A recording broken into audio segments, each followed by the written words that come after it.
This is Jordan Poyer, safety for the Buffalo Bills, and you are now listening to Cover One Buffalo Podcast. Let's go. Good evening and welcome to the Cover One Buffalo Podcast. You are joining your normal partners in crime, Greg Thompson, Aaron Quinn. Aaron, how we doing? Nervous, man. I'm nervous. We got a primetime game this week, and I'm not used to this world we live in. So we can talk about it, but I'm a bit of a nervous wreck. Yeah, I'm already preemptively tired. Like, we're recording this at 7:30 at night, and the game won't even have kicked off for another hour after this. Yeah. I'm old, and that's late, and I'm going to be so tired after watching that game. I know I'll be wired, so I'm not worried about like literally falling asleep like an old man. But I'm going to be tired by the time that thing's done. The day will be exhausting. I have a terrible amount of anxiety on game day as a fan, and I've learned to curb some of that anxiety by getting up early and making food, making breakfast, making some food before the game. That distracts me. I can't make food until 8 o'clock at night. I just can't do it. So it's going to be a long day for a fan, pacing the house, watching other games. It's not going to be able to sit back and relax and watch football, which is why I like 1 o'clock games.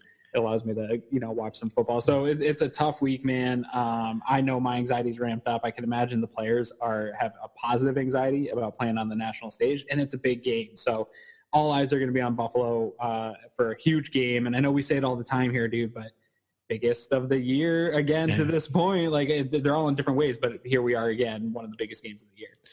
Yeah, and I think there's a lot of things. We joked last time about, can you consistently have the biggest game in 20 years over and over and over again? And there's different reasons why each game is big. And they obviously would have been huge to beat Baltimore, but I think they hung in the game and played well. Now coming in here, the Bills, we're walking in, it's week 15. We're playing the Pittsburgh Steelers, who are one game behind us. And in the current sixth playoff spots, our fifth playoff spot, if the Steelers win, they have a lock on the fifth seed, because they'd have head-to-head wins over us and over the Colts and over the Browns and other teams that could be going for that spot. The Bills have a chance to get their 10th win for the first time in over 20 years. The Bills have a chance to clinch a playoff spot early, and they have a win and you're in scenario early, not in the last week of the season. For the first time in 25 years, we haven't had a win the game and clinch playoff spot where week 16 or 17 doesn't really matter all that much in 25 years. So the fact that they're here, that makes it a really big game, and that, is the Steelers as big emotionally or even strategically as playing the Patriots or the Ravens. I get that it's not on par with that, but this is a huge opportunity to be able to do something, again, this franchise hasn't done in a quarter century. You have all that like front-loaded to emotional things that you just mentioned that are there, present. It's there for the taking. But then I think you also have that it's a big game because you're coming off a loss, even though it was against a team a lot of us expected them to lose to. It was a very mental week of preparation. They talked about that, how draining it was mentally. People hadn't looked at their playbooks as much as they did for going against the Ravens. And that prep mentally and physically to get ready for that game and lose is hard.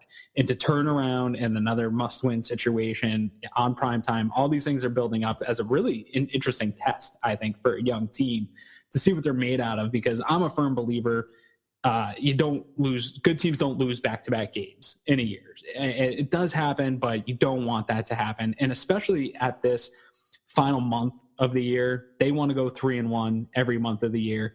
They need to win this game, in my opinion. You have to go into the playoffs winning. You have to go in high. You can't drop. I feel like you can't go into the playoffs 2 out of 2 or, wait and finally clinch your 10th win on the last game. You got to win this game. Take it, win a couple more before you go into the playoffs, try to get hot. So you're a team that everybody's worried about going into the playoffs. So I think that makes it even bigger than just all the surface stuff of the expectations of this team and who this team are on the national view. Yeah, and let's look in a little bit further. Who is this team that we're playing? So for anyone who hasn't been paying attention early on, it looked like the Steelers season was kind of just going down the tubes. You lose Ben Roethlisberger for the season right off the bat. You have them start 0-3 and 1-4 overall. and it looks like things are over with. That's the point that you saw them make the trade for Minkah Fitzpatrick, which a lot of fans and analysts question, saying, hey, wow, you could be giving up a top 5 pick. They made that trade in a lost season. They made that trade at 1-4. That is an incredible amount of faith in a roster at that point, where you had a different backup quarterback. They've gone through 4 different quarterbacks, but now we're facing a team that's coming in winning 7 of 8. They are 8-5. They've now gone from Ben Roethlisberger through Mason Rudolph to a guy, Devlin Duck Hodges, who is their quarterback now, who is 3-0 as a starter and 4-1 in the games that he's played. And we are playing a team that is built fairly similarly to the Bills, in that they're built around a dominant defense, a running game, and trying to put a quarterback in a position to not make mistakes. And although watching the film, I can't say that I'm overly impressed with Devlin Hodges. He doesn't make terrible mistakes. He hasn't made horrible throws to hurt them or penalize them. And their defense is the real deal. They lead the NFL in turnovers. They lead the NFL in sacks. They don't blitz quite as much as Baltimore, but they're 7th in the league in blitz rate. And I think after what Baltimore did, we should expect them to bring the house. Yeah, no, I've had that conversation with a few people. The cover 0 thing is being blown way out of proportion this week. It's the filler this particular week of waiting for content for the game to come up. We're not going to see a lot of that, but that doesn't mean we're not going to see different types of blitz packages. Not all blitzes are coming out of cover 0. So most aren't. Yeah, and Josh hasn't just struggled against cover 0, but he's struggled against different types of pressures and people bringing different looks his way. And the Steelers have done a really good job dialing up blitzes, dialing up pressures without the blitz. Their defense is really one of the top-rated defenses in the league across the board by almost every metric, and they're getting the turnovers, where Buffalo's starting to get some turnovers now at this point in the season, but they started out not doing that. And that, I think, is going to be the biggest aspect of this battle, is 2 defenses that are really good. Who's going to come up with the turnovers in this game? Because we know the defenses are more than likely going to beat both of the offensive units. I feel pretty confident going into that the offenses aren't going to score a ton of points on either of these defense. So who's going to create the turnovers to really separate the difference? Because I really think that's going to be where the difference in this game is. And I know it sounds kind of basic, win the turnover battle, but when both offenses are pretty similar, they don't have a lot of threats against the defenses they're playing. I think it comes down to who can create some short field for those offenses. Yeah, and Vegas agrees with you. They have this game as an over-under of 36.5, which is one of the lowest we've seen the entire season. It's the lowest I recall the Bills having. They had a 37 and a 38. 36.5 is really low. The Steelers are getting healthy at the right time. They got Marquise Pouncey back from suspension after that crazy incident with the Browns. And today, both running back James Conner and receiver Juju Smith-Schuster both practiced in full. So they're not absolutely sure to go. It sounds like Smith-Schuster is a little bit closer to going, whereas James Conner is really trying to make his way back from a nasty shoulder injury. So we'll see where that goes. But those are 2 huge offensive weapons for them. They have some names you recognize across the offensive line. I already mentioned Pouncey. David DeCastro is one of the best guards in the game, and Alejandro Villanueva is a great tackle. So their right tackle, Filer's not anything special. They have a swing tackle. They go with 6 offensive linemen fairly often with Zach Banner. Yeah. And Ramon Foster's okay. He's not anything special. But they have some really good ones. And Pouncey, DeCastro, and Villanueva are really, really good. And again, they put their undrafted rookie quarterback into a good position. They use a kind of a 4-headed running attack with Jalen Samuels, Benny Snell, even Tremaine Edmonds' brother Trey plays a fair amount for them in both a fullback, special teams, running back role. They just have a lot of weapons in the way that they approach things, spreading it around. I don't know that any one is one that I'm terrified of, but you saw their rookie Deontay Johnson scored a receiving touchdown and returned a punt for a touchdown last week. So Deion Kane is a name that some people recognize from Clemson. They picked up off a practice squad, actually, from Indy. So they have some people in different spots that I think can hurt you. I don't know that I'm terrified of Devlin Hodges individually beating us, but he's done good enough to keep them on schedule, make some aggressive throws. He's made some downfield throws and at least put the ball out there. And that if their defense does what they've been doing, which is leading the NFL in sacks and turnovers, and they're causing negative plays or getting the ball back directly, he's been good enough to cash in. Yeah, no, definitely. I think they don't want him to be the guy that win this game. Really win any game. I think they just kind of want him to keep the offense on schedule.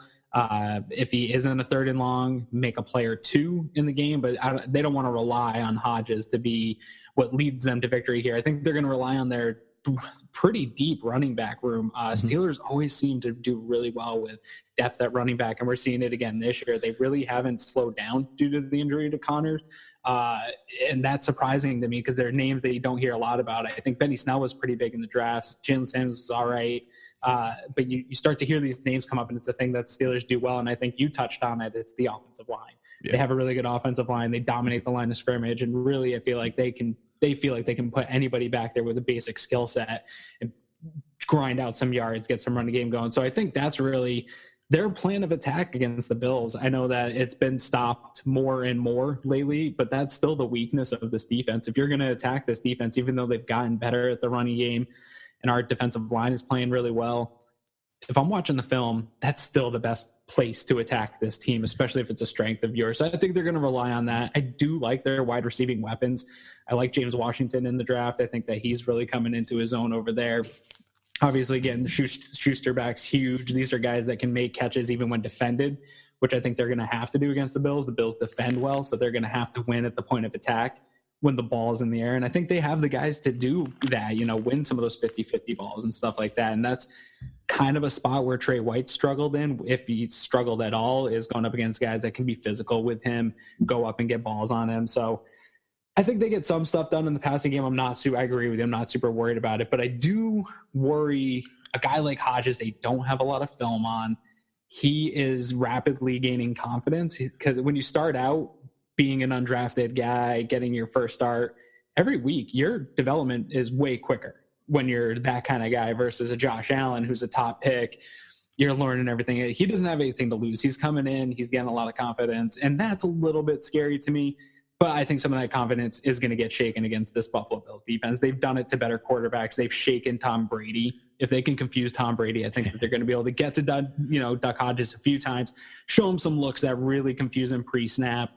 And they'll keep it simple, but it's all stuff that's going to confuse a guy that hasn't seen any defense like this before. It's one thing to watch the tape, but it's another to line up and see Jordan Poyer in the box and be like, wait, what's he doing? Wait, and be all over the place. I think ultimately that's the advantage for the Bills. And if they're going to win this game, it's going to be confusing Hodges, making him get into stuff he's not comfortable, kind of dictating the pace of their offense through our defense. Oh, yeah. And I mean, I rattled off that they had gone 1-7 of 8.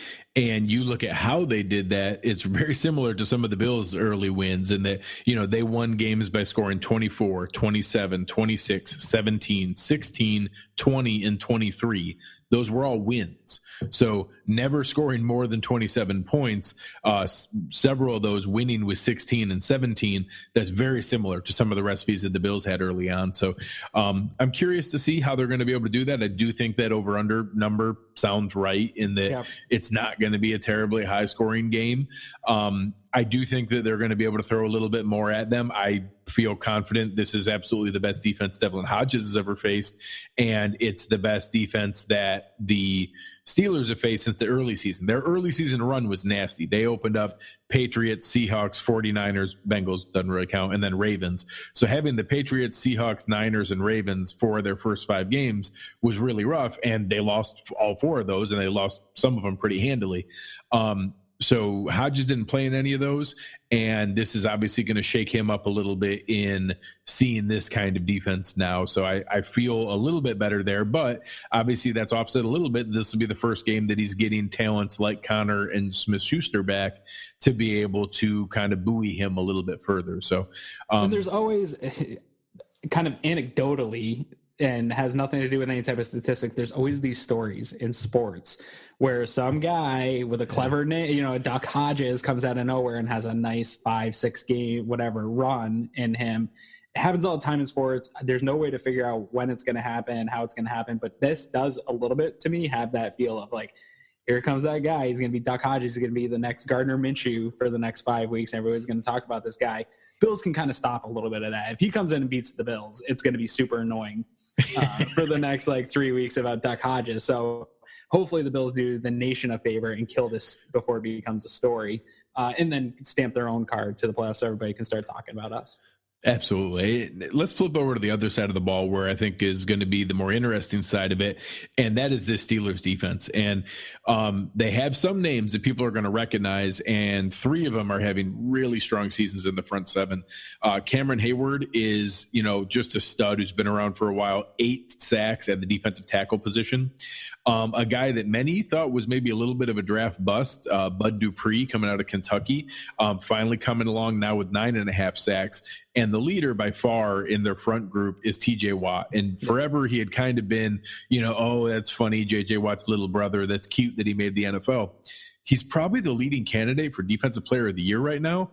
The guy's got 12.5 sacks, 6 passes defense, 2 interceptions, 5 forced fumbles, and 3 fumble recoveries with, just a really, really impactful season overall. So he's a guy that makes me nervous coming off the edge to be able to make sure that we have a smart plan of how we're going to give either Dawkins or Cody Ford help to be able to do that. They move him around a fair amount. He doesn't always play off the left side.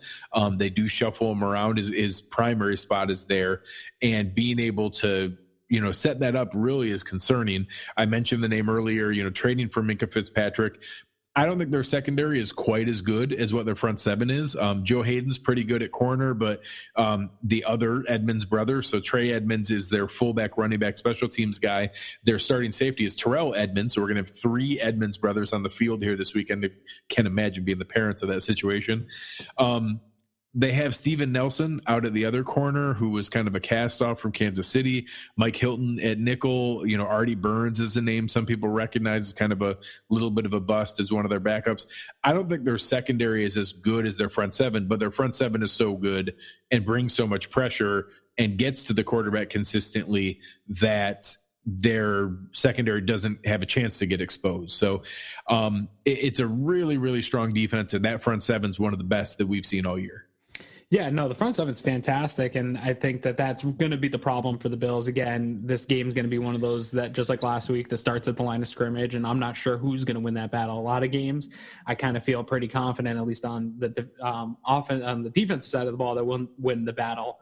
This time, both lines of scrimmage, man, it's going to be tough. I really think that either team could come out on top of that. And I agree with you that their secondary is not the best secondary the Bills have faced. Obviously, we faced a much tougher secondary last week, but this is an opportunistic secondary.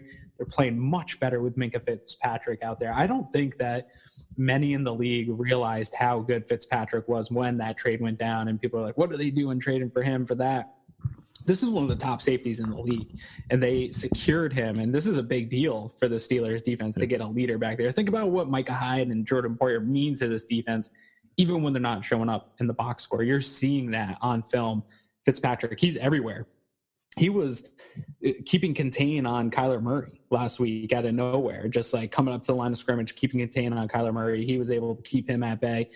I think they're going to use a lot of that type of stuff with Josh Allen, trying to keep him at bay, using some of their safeties in their backfield. So they are a bit of an athletic group, opportunistic group. But I agree with you. There's opportunities to expose them. And a guy like Cole Beasley should be able to eat within this, secondary, and even that, causing some stress to their linebacking core. So there's opportunities to get there, but there's always this thing in the pass game. If you either have lockdown corners who help out your defensive line, or you have a defensive line that help out your corners. And I think Pittsburgh is really relying on generating pressure on Josh Allen, forcing him to make bad throws and not allowing them to expose the secondary and letting some of these routes set up and Josh Allen hit open guys. So I think they're just going to try to cause a lot of havoc along our front with their front 7. And they got the guys to do it, and they're doing it at one of the best rates in football right now. And we saw what happened last week, man. So they're probably licking their chops watching the film, knowing that they're going to be able to get to Allen and expose some of the flaws in his game. That's going to be the key to the game in my mind, is that, they're already one of the top blitzing teams. It's not the percentage that the Ravens did. So I think it's not realistic that you're going to see a team blitz 30 times like the Ravens did. That was exceedingly high. I do think that we're going to see a lot. I do think they're going to bring pressure more than they have. Correct. I think we're going to see above their normal rate. So their normal rate is in the mid 30s. They might be up to 50-50, something like that, for this game. And the key is, where is it coming from? So like you mentioned, with athletes like Bush at middle linebacker, you have Dupree and Watt off the edges. They do a lot of stunts and twists and play around with guys like Cameron Hayward. Javon Hargrave isn't a name that a lot of people realize or recognize, but he's a free agent coming up this year. And with Stephon Tuitt is out for the year, so he's not playing right now. I think Hargrave is a guy you're going to see get a bigger deal than many people know about in free agency. Tyson Alualu is a guy who was a bust in Jacksonville and has kind of been resuscitated here with them as well. And they move them around a lot so that you don't know who's coming. They do some of that zone blitz, so if it doesn't get home, you might be able to get a little bit of movement out there, and somebody who shouldn't be out covering space is having to cover space. So Singletary out of the backfield. Like you said, Cole Beasley, I think, is a great look to be able to get somebody there early. And in the chat, the guys were talking about this could be a really big tight end game. And that, I had brought it up earlier on that I'd like to see there be a little bit of repercussions for Dawson Knox and the drops that we've seen. Maybe this is a bigger game for Tyler Kroft, and to really find out, is he ready and fully back in rehab from his injury? Get more 2 tight end sets out there to be able to help chip, bump Dupree and Watt coming off the edge, or even whether it's chipping or bumping, or them not knowing who's staying in the block or who's going out in a route, can at least be able to throw them off a little bit, and then maybe get them out into some space against a guy who's not used to covering. So I'm curious to see how they do it, but their ability for Josh to learn from this, not get as rattled as he did against the Ravens, and be able to take advantage of maybe not as quite of a talented a secondary as the Ravens, is going to decide the game. If he can hit on a couple of those and take advantage of a opening, that's what will change where they're looking for. So we talked about the possible pulling Knox back a little bit. I am worried about the tight ends and the catch rate among the tight ends, and I'm worried about Knox somewhat. But I think this is a game that's an example of why they don't feel that they can do that right now, because I think Knox has a much better opportunity of putting the linebackers and stressing them, putting that in conflict than Kroft does right now. And I think that's just an advantage when you're looking at the personnel for this week, and how do we get some of these linebackers in conflict? How do we open up some of this zone blitz stuff? And I think you just have to look at the athleticism. And even though he has a high drop rate, he still also is the only real playmaker so far at tight end. So it's a kind of a high risk, high reward thing right now. And I think that in a game like this, you go with the guy that gives you the high risk or the high reward, just because Tyler Kroft hasn't shown that he really is going to do anything. And you might need a big player too. And even though he's dropped a few big ones, he's made big plays, and he's one of the few guys on this team that's made big plays. And I think Dawson Knox is a guy that might have to be the one to step up in this game and put those linebackers in conflict. It might not even be him stepping up in the sense of getting a lot of catches, but pulling looks. I think teams are starting to look at Knox, and he's putting guys in conflicts between the linebackers and the safeties because of his speed and because of his ability to go up and catch the ball. And so even if he's not getting looks or is dropping a couple passes, I just think he's more of a strategical feature of this offense than any of the other tight ends right now. And he might have to step up and have a big game. Yeah, I mean, he's certainly the biggest threat. He's certainly the one that is going to concern defensive coordinators the most, and the one that's going to threaten safeties, pushing them back. He's going to make them nervous about a linebacker covering him. That's not something that, defense coordinators aren't concerned about Tyler Kroft or Lee Smith. They're just not. So, I mean, they can still make a play here or there, but they're not going to threaten them that much. And I think I saw it kind of correlated online, seeing the idea of how they handled Ed Oliver, and the idea of dialing that back was easier because you had Jordan Phillips. And I don't know that we have that in Tyler Kroft, and I don't want to see Dawson Knox benched. I don't want to see him not play. But that maybe it'd be healthy for him to go 50-50 with Tyler Kroft in there. But I think you're right in the fact that can you send that message and not impact the performance of the team at the same time?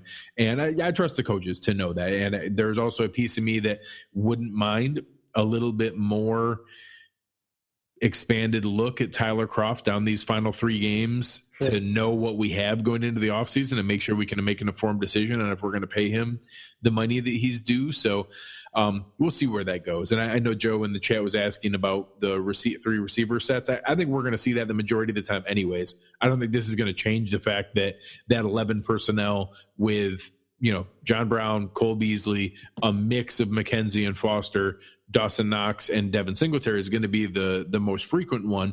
But maybe the same way that we're seeing a mix of McKenzie and Foster, maybe we see a mix of Kroft and Knox as the one tight end in that set. So, we'll see where that goes to be able to kind of stretch that out. But yeah, it could be a rep game going forward that, like you said, it doesn't necessarily have to change the formations, but this might be another one of those games that's hard to rep. If it's going to be a low scoring game, we might not see a lot of multiple possessions. It might be grinding out some possessions, things like that. So we might not get a chance at all the different personnel groupings or, snap counts maybe that they would ideally have for these guys going into the game, if it's the kind of game that I think it's going to be. And I think most people think it's.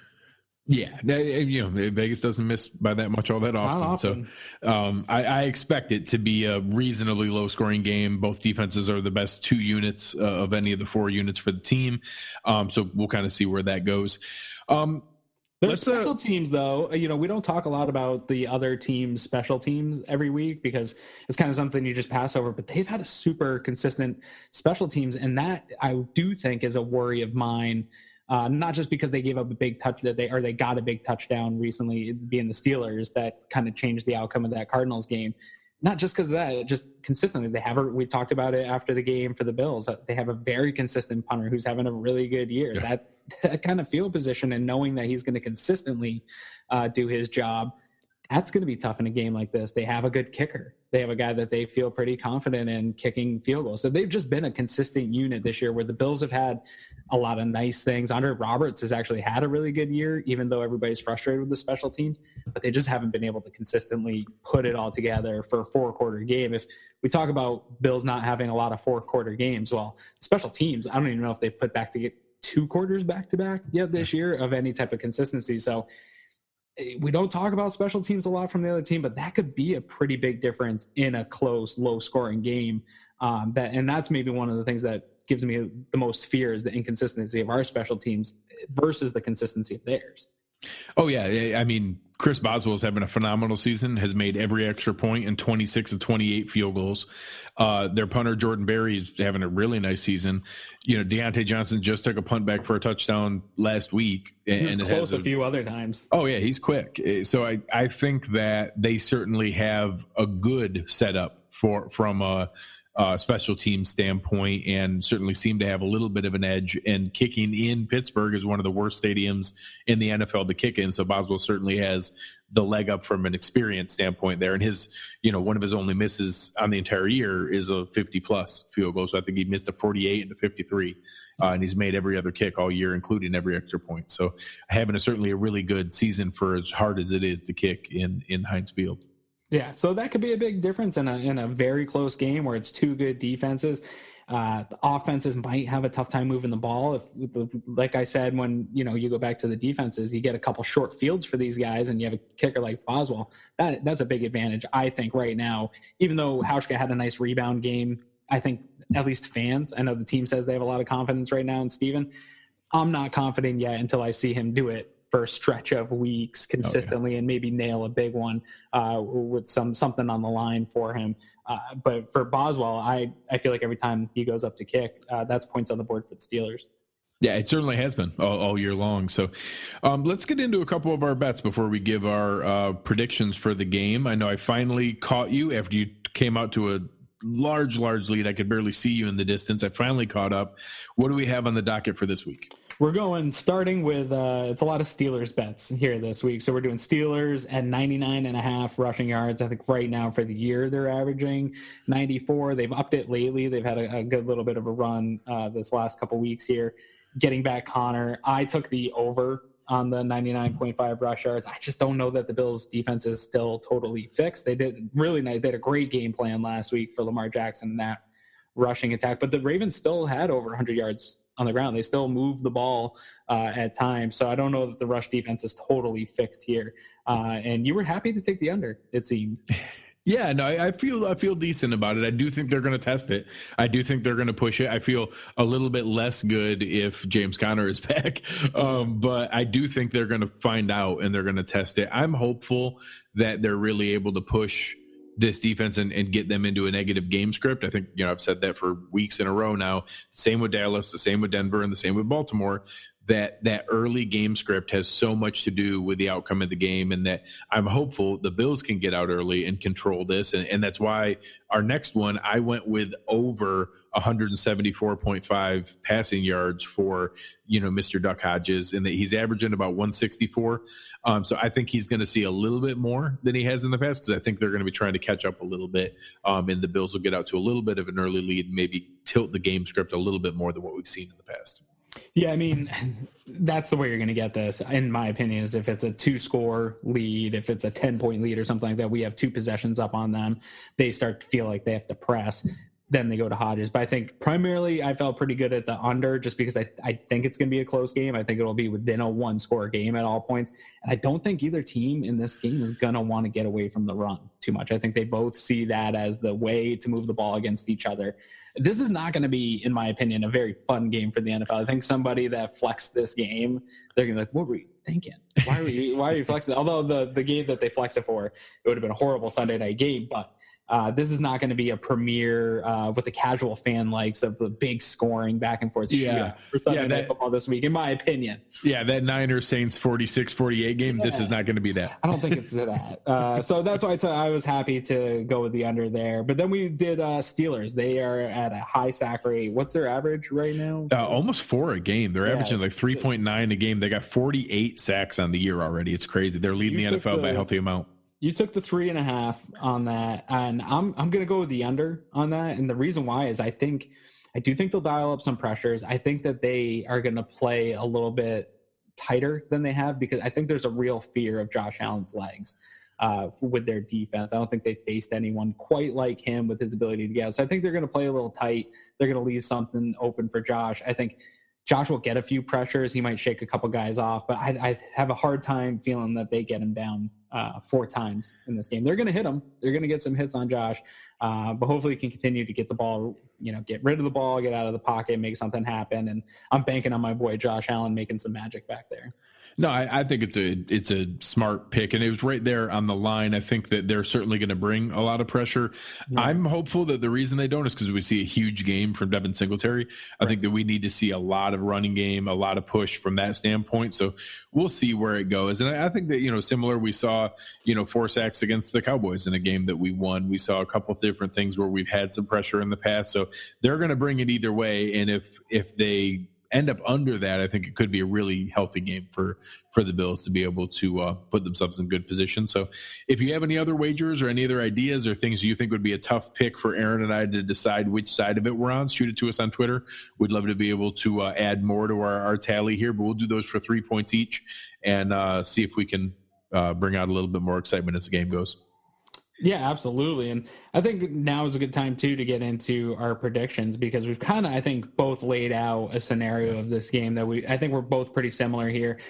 I really have been giving it a lot of thought this week, and I do feel like the Bills are going to be able to jump out a little bit in this game and get a little bit of a lead, whether that's just, staying a touchdown ahead or, 10 points, something, 2 possessions ahead. But I don't think they ever get it to the point where it's like we feel very confident that the Bills have a lead. I think this is going to stay a close game, but I think the Bills may be able to keep this team at arm's length, because if they get out to a lead against this offense that they're going up against, I feel like they can keep them at an arm's length with Sean McDermott and Leslie Frazier drumming up a good game plan. So I have it as a 20-17 win for the Bills. I think both kickers will get some field goals, get a little action in here, but you're not going to see a lot of big, fantastic plays. We'll see some of the toxic differential 20-30 yard plays, but I really just don't think either one of these defenses is going to give up the big play that much. I think the big plays will come on the defensive side of the ball in this game. So I think it'll be a pretty boring for the casual fan, but really edge of our seat, frustratingly stressful game for Bills and Pittsburgh Steelers fans. But I do think Bills pick up their 10th win and clinch that spot with a couple weeks to go, playing with some free money. I love it. I agree completely. I keep watching this, and I feel similar to how I have a couple other games, and I do think that the Steelers, it's dangerous because on the one hand, I do feel that they're propped up by some good fortune in some weird injuries they've played against, some rough, bad teams that they've played against. And I don't think they're as good as their record is. However, they also have built legitimate confidence, and that when you're winning games and doing that, that can become organic and that can become cumulative in the way that you approach the game and how you stack those things up. So I do think that there's a scenario where they start to believe in their own good fortune and the things that they put together here. So I keep looking at it. I think it's weird that they're favored over the Bills. I think I've seen it anywhere from, I think it came out pretty even, or even I saw some places where they had the Bills by 1. I now see it somewhere it's the Steelers by 2. And that just really surprises me. I think the Bills are going to be able to control this game. I think they're really going to confuse Duck Hodges. I don't think they're going to explode and have some phenomenal game, but I think they're going to be able to move the ball in the secondary. I think the Bills are going to be able to win maybe 24-13, and that they're going to be able to control some pieces of this game more so than what maybe is being predicted by some others. So we'll see where it shakes out here, but I do think the Bills get their 10th win. I think they lock up a playoff spot. I think they get themselves into a position where they can kind of ruin the day for the Patriots going in there and play with house money. I think that's a really good position to be in, where they've already locked up a playoff spot, can play loose and can play free, and be able to really bring a lot of pressure there. So I think that's what we're going to see this week. I think they're going to dial up a ton of pressure on Duck Hodges. I think they're going to really bring a lot the same way they did against Denver, and being able to face, their Allen, and going through what they did for Brandon Allen was just bring a ton of pressure at him and make him have to deal with it, and let our strong secondary cover and figure out that you can't do both. So that's what I think we're going to see this week. I think that they're going to be able to really shake things up, and that even with some bigger names coming back, I don't know how ready they're going to be able to play with Smith-Schuster and James Conner, and that the Bills are going to be able to bring this home maybe a little bit more comfortable than what is being predicted. I hope so, man, because it's going to be a late night, and my bedtime's usually like 10:30, so doing the show after that is going to be tough. So it'll be much nicer if we've clinched a playoff spot and we can celebrate that a little bit here together on the show, because you know what, man, I think we deserve it. I agree. I'm looking forward to it, and appreciate everything. You guys in the chat were awesome. Appreciate all the input all the time. If you guys want to come be a part of this, be able to listen to us record live and interact with us, join the Slack channel, get all the great input and insight that we have on the Cover One app and everything we have going on. Come on over, become a premium member. Wherever you're listening to us, give us a rating, give us a review, tell a friend, tell a neighbor, help us out here, let people know what we have going on here. We appreciate it very, very much. If you haven't had a chance to give us a review on the site that you're listening on, we'd really appreciate it. Take out 2 minutes to be able to give us a review and let people know what you think about us. It really, really helps us out a lot. So if you haven't had a chance to do that yet, I do ask you, that's all Aaron wants for Christmas is for you to give him a review on iTunes. I love Christmas and I love reviews. So please do it for the kids. Aaron, where can the people find you? You can find me, Aaron Quinn 716, enjoying all kinds of fun conversations with people. I got some people mad by giving the Patriots the benefit of the doubt this week, so my mentions were pretty horrible. But I think I took it like a champ. I don't think I blocked anybody or anything like that. So I'm all for it. I'm all game. So come find my hot takes and just lay into me when I get them. I respect the fact that you have honor and principle in guilty until, innocent until proven guilty, except for the Patriots. That was just terrible. Yeah. I'm a very stubborn bastard. You guys can find me on Twitter at Greg Thompson, GregTompsett. Come on over, find me. Have a good time with Bills fans all the time. Looking forward to a fun game today. I'm not really sure what I'm going to do with myself most of the day Sunday and just watch Red Zone or something like that. My 1 p.m. slot has been so steady every single week that it's going to be a little bit weird watching games, but looking forward to it. We will take advantage. I am genuinely excited about having Al Michaels and Chris Collinsworth calling the game and having the extra cameras for the Sunday night game. I think that's going to be fun to be able to have that kind of stage. Psychopath. I'm weird. I like Collinsworth. I think he's good. But yeah, he's not everyone's favorite. But we'll see where everything's going here. Thanks again for everybody in the chat. Thank you guys for listening. You've been listening to Cover One Buffalo, and we are out.